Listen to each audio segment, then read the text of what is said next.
What's up guys, welcome back to my channel. This is Jordan RK Tunes. As you can see, this is not the X3M we're gonna be talking about in today's video. This is my G80. I did this video a few months ago. I still wanna share with you the amazing gains and everything that we did to my wife's X3M. But just bear with me, as a lot of times I'm gonna say, if I get a G80, when the G80 comes out, when I did this video, a G80 was a back thought in my mind. I thought I was gonna wait for an all-wheel drive one to come out, and then I got told this was available. And I jumped right in it, as you guys have already seen in my previous videos. Hope you guys really enjoy this video. Behind me, we have my wife's X3M actually. Car's back, it has fresh 93 octane in it. We're not running any more 87 or whatever it had in it before. Time to do some baseline hits, and then I'm gonna throw downpipes on it. Our off-the-shelf tune for stage one, let's just say, in the car. Should make about 550 wheel horsepower. Then put downpipes on, see what else we can make on pump gas with downpipes. So cars still will have like secondary cats and stuff like that are OEM. So I don't know exactly what it will gain by doing all the other goodies. Let's see. And then maybe in the future, I'll probably put some 85 in the car, but I want to turn the car up and make some real power. But for her, she's just gonna drive the car 93 octane pump gas. And she's been asking me for a BURBLE. Wants the car to go pop, pop, pop, pop, pop, pop. Like one of the previous cars we had that she drove around a bunch. So, been asking for a long time, been extremely patient. It's time. Here's baseline dyno hits.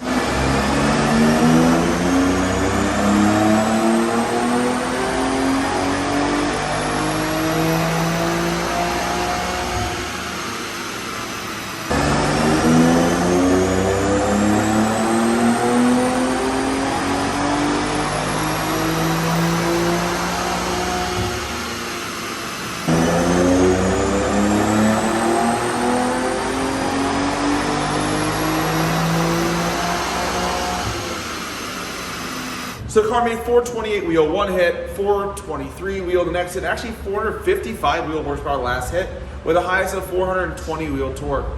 Nothing too crazy, but it's right about where it should be for a non-comp. The comp's usually 30 to 50 wheel more, on the dyno at least. So now we're gonna put our off-the-shelf stage one tune in it, see what it makes.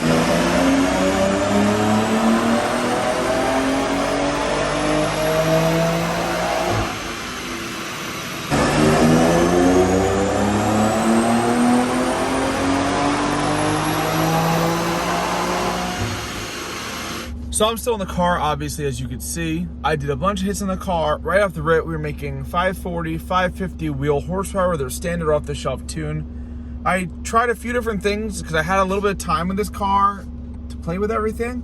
And so far, I'm up to 560 wheel horsepower on a bone stock X3M. No mods at all. Running this car in all-wheel drive mode on the dyno. I've seen other people run different numbers on different dynos, everything like that. Some are all-wheel drive, some are trying to put in rear-wheel drive mode, which does not work good. Please don't try it if you're at home. Just do all-wheel drive mode on a linked dyno jet, preferably not a linked anything dyno. So 560 wheel horsepower on 93 octane with zero mods. I think last time we tried this, I made 520 or 530, and the car had the wrong gas in it. So now we're making power. I am gonna show you guys some more dyno hits of this car right now with the current tune, and then we'll see what's next.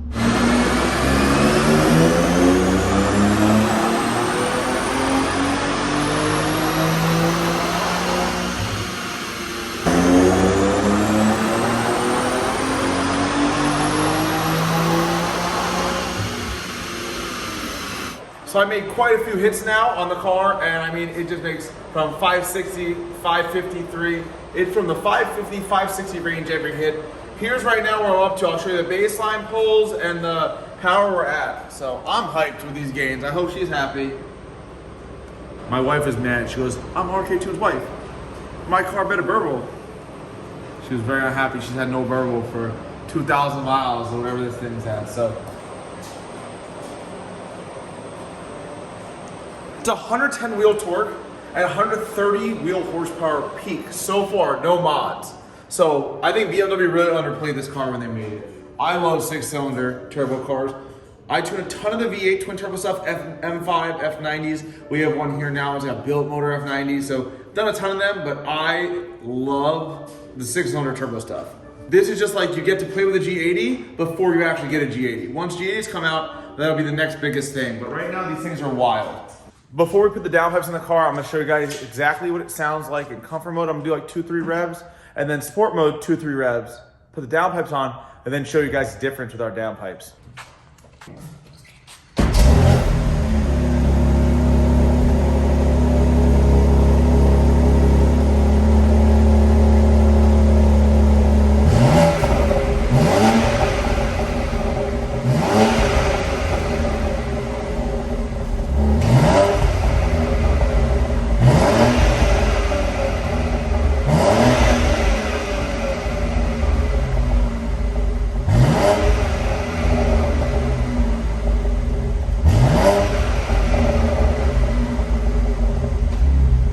As you can see, there's not really much of a huge difference with sport versus comfort mode. Even though in sport mode, it does open the muffler flaps, comfort mode, they're not open. Inside the car, it sounded so similar. I'm not sure exactly what it sounded like for you guys, but doing the downpipe is gonna make it sound way better. And then putting like a little bit more burble on it compared to the factory is gonna sound even better. Stock downpipes are out. We have our downpipes ready to go in. It's a little side by side. Our downpipes versus stock downpipe. Still, all the brackets look extremely similar. I always try to have the downpipes match stock as much as possible, especially for a bracket. If you don't, it often has like vibrations that leads to the car pulling timing for no reason. So these have a similar flex to stock. Everything's in the same location as stock. Fitment just like stock. So Islam's gonna tear this apart more. Throw these downpipes in, and then we'll get it right back on the dyno. How we doing?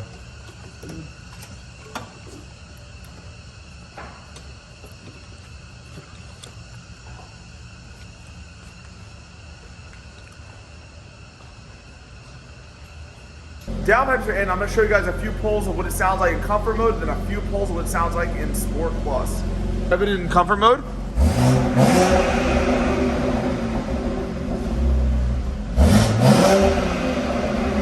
All right, now Sport Plus.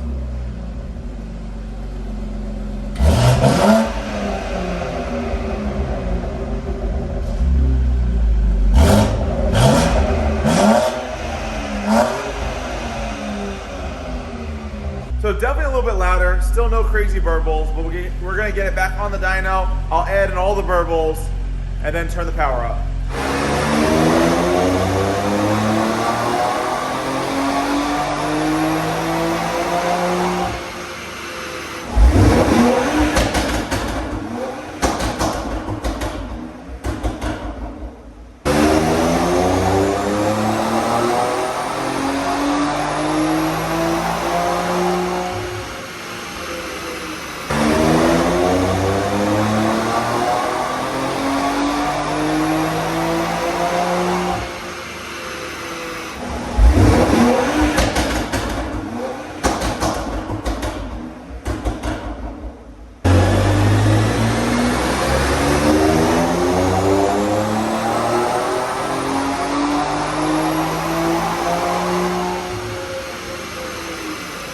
So power-wise, just doing the downpipes in a tune doesn't gain a whole lot more than just the normal stock tune.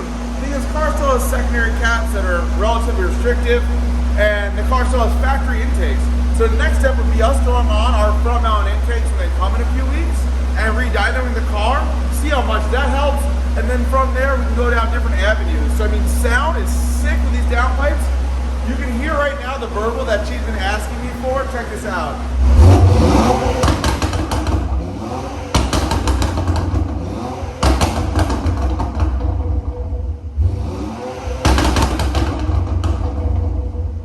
So she's obviously been asking for the burble. She finally got the burble. So I'm hyped about that. In terms of gains, I mean, the car makes a little bit more in the mid-range. I can show you guys some of these hits like side by side. Up top, does not make a whole huge difference in my opinion, which is pretty interesting. Typically that is one of the most restrictive points in these cars. So I mean, sound wise, I'm gonna leave it. I love this. Next up though, like I said, our front mount intakes will be here in a few weeks. We'll see what those gain. The factory of these really small square filters and double layered with charcoal filters first. So I doubt it's really gonna be I doubt the OEM intake can flow that great. Who knows, it could be wrong. These, if anyone tells you also downpipe make a huge power gain, it doesn't. Only other thing I didn't realize is by doing downpipes, it did drop down the wastegate duty cycle a little bit from stock to I'm sorry, it dropped down the wastegate dual cycle a little bit, which means if you're going 85 and you're pushing the turbos to the limit, you will probably get a little bit more out of them by running downpipes. But in terms of the limits on pump gas are so close with or without them, it's not a lot of a difference. So I'll show you right now the before and after. What I'm gonna show you is a few of like the before downpipe, after downpipe. Up top, it's literally the same. Down low though, did make a difference. So ended up making about 15 foot-pounds torque from 3,000 to about 5,000 RPM. So it does do something for sure. Up top, there's not a huge difference. And overlay, I'm gonna show you guys like the best of the best compared to the best of the best. I mean, you guys can see the stock baseline's at 426 wheels, like nothing compared to this. So about 130 wheel horsepower and 100 plus wheel torque. Sick gains. Wild. So every pull of the downpipe back to back to back, same thing, 555, 560, with or without it. So up top, not a huge difference. In the mid-range, a little bit after some tweaks, but I think the most beneficial will be on 85, and then also when we put other restrictions on the car. As you can tell, it's definitely a different day here. Now that I have a little bit extra time, I actually have about half a tank gas left. I filled the rest up with 85. We put our 85 tune in it to see what it'll make. It's been a while since I did one of these on 85. I have not done one that had high flow downpipes in it, so it's gonna be interesting to see what it does. Here are some dyno hits with 85 in it.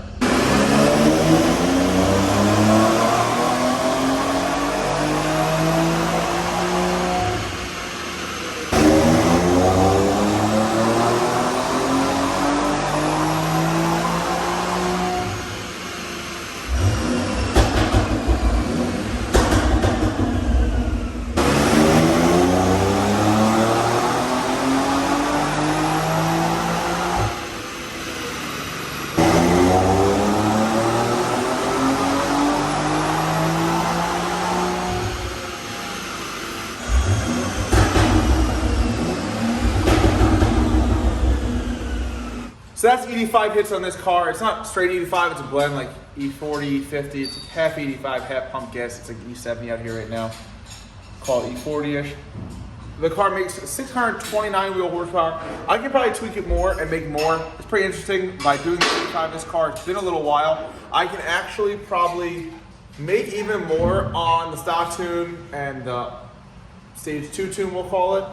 So pretty interesting little finds as I tweak things along the way. You guys just see a few dyno hits. I did a lot more. If you guys like what I do, hit the bell button, hit the subscribe. So here's the dyno sheet on all this. Stock 446 wheel. Stage 1 560. Stage 2 590 and 85 630. So all in almost 200 wheel horsepower. 190 wheel horsepower and 160 wheel torque. That's all graphs. I doubt she'll be driving the car ever on 85 blend. It's gonna stay on this right now until she runs out of gas. I'll flash it back to the 590 wheel tune and she'll enjoy it. So that's it for this car. I hope you guys enjoy watching. Peace.